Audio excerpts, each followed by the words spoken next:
The subtle art of walking away from the wrong energy.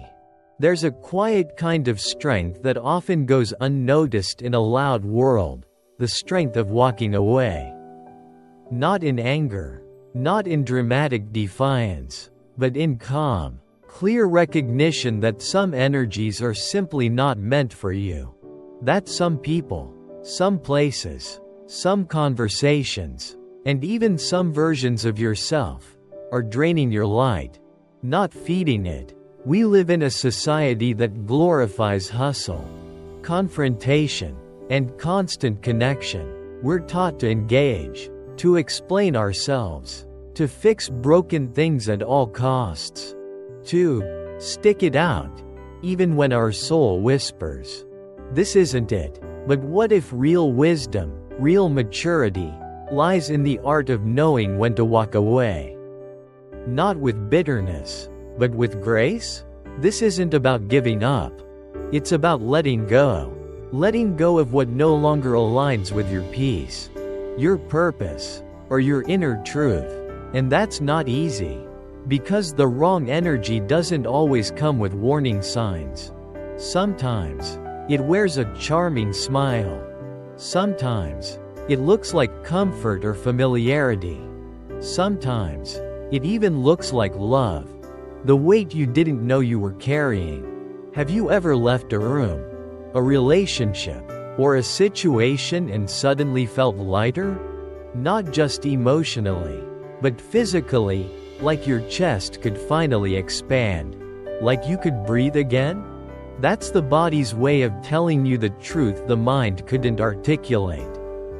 That for too long, you've been carrying something that wasn't yours to bear. You were absorbing energy that was slowly poisoning your inner calm. And the saddest part? You may not even have realized it. We normalize dysfunction so easily. We get used to walking on eggshells, to being the bigger person, to constantly giving people the benefit of the doubt, even when they've shown us who they are. Time and time again, we rationalize toxic dynamics because we fear being alone. We fear being misunderstood. Or worse, we fear being seen as selfish. But let me ask you something. How long can you keep watering dead plants before your own roots start to rot? Not every battle deserves your presence. There's a misconception that strength means staying. That courage means confrontation. That loyalty means endurance, no matter the cost. But here's what the Stoics taught us. And what modern psychology continues to affirm. Your peace is not up for negotiation. The Stoics believed in the power of ataraxia, inner tranquility. Not in the absence of chaos. But despite it, they practiced discernment. They didn't chase every argument. They didn't try to save every soul. They focused on what they could control, their response, their clarity, their integrity. You don't have to explain why you're walking away. You don't owe anyone a 10-slide PowerPoint presentation on your emotional reasoning. You're allowed to protect your space without justifying it. You're allowed to withdraw from environments that feel heavy. You're allowed to choose silence over noise.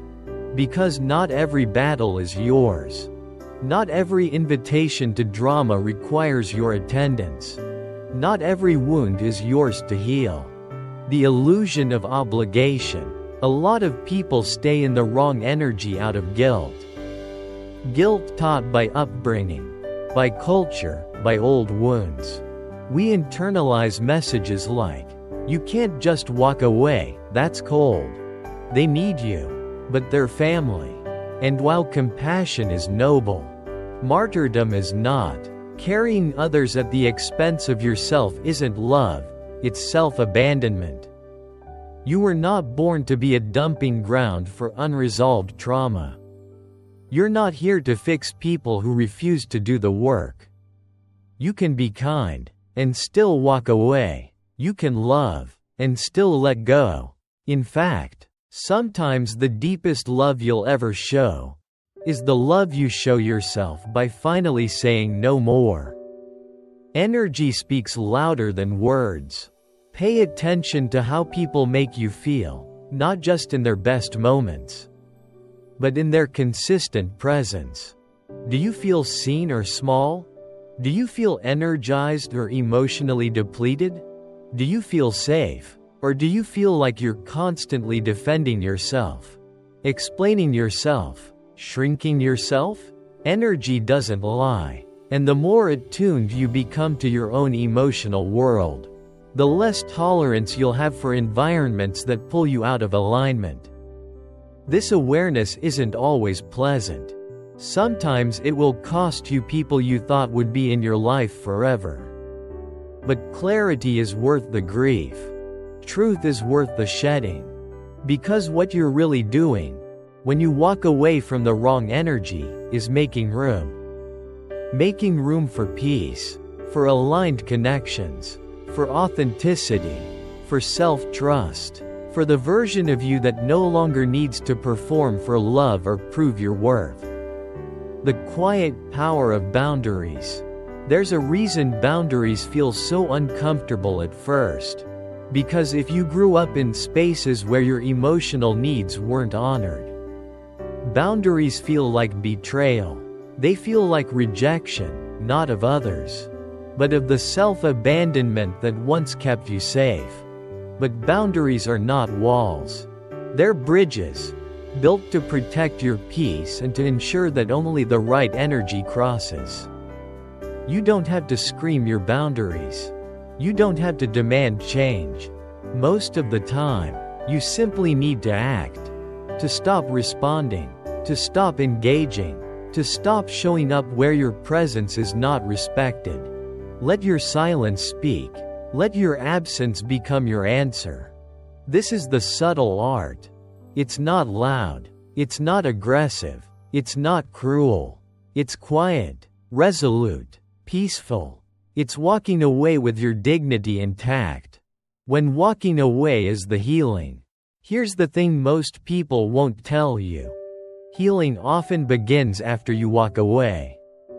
Because when you're still in the environment that caused the wound, it's nearly impossible to see clearly. Your nervous system is too activated. Your mind is too busy rationalizing. You're still in survival mode. But when you step away, clarity rushes in. You start to hear yourself again.